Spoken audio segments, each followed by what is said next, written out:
अजीब इंसान है ये ज़ीशान शाह, ना जान ना पहचान, जबरदस्ती फ्री हो रहा था। हुलिये से तो बड़ा डिसेंट लग रहा था, मगर किस बुरी तरह से मुझे घूर रहा था। होगा बड़ा बिजनेसमैन, मगर तमीज और मैनर्स तो उसे छूकर भी नहीं गुजरे।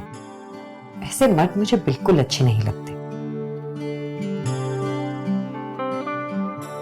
मगर आरिफ जैसे मर्द भी तो होते हैं, नफीस और आला ज़र्फ, बुलंद सोच रखने वाले और बहादुर भी, अपनी जात को भूलकर दूसरों के लिए जीने वाले, और सबसे बढ़कर औरत का एहतराम करने वाले।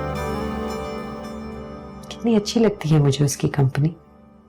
मोहब्बसा ने अपनी एक कहानी में लिखा है कि जिंदगी धूप छांव का खेल है। अपनी जिंदगी का जायजा लेता हूं तो फिलहाल तो धूप ही धूप नजर आती है। शायद जद्दोजहद का जमाना धूप से भरा हुआ होता है, मगर कुछ लोग ऐसे वक्त में भी छांव की तरह होते हैं, जैसे अम्मी, जैसे सुमेरा, जैसे नवीन।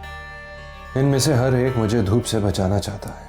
अम्मी और सुमेरा तो खैर मेरे अपने ही हैं, लेकिन नवीन, ये लड़की भी खूब है। अचानक ही मिली, अपनी मेहरबान मुस्कुराहट, नरम लहजे और पुरखुलूस अपनायत से कितनी जल्दी मेरी दोस्त बन गई। मगर क्या वो सिर्फ मेरी दोस्त है?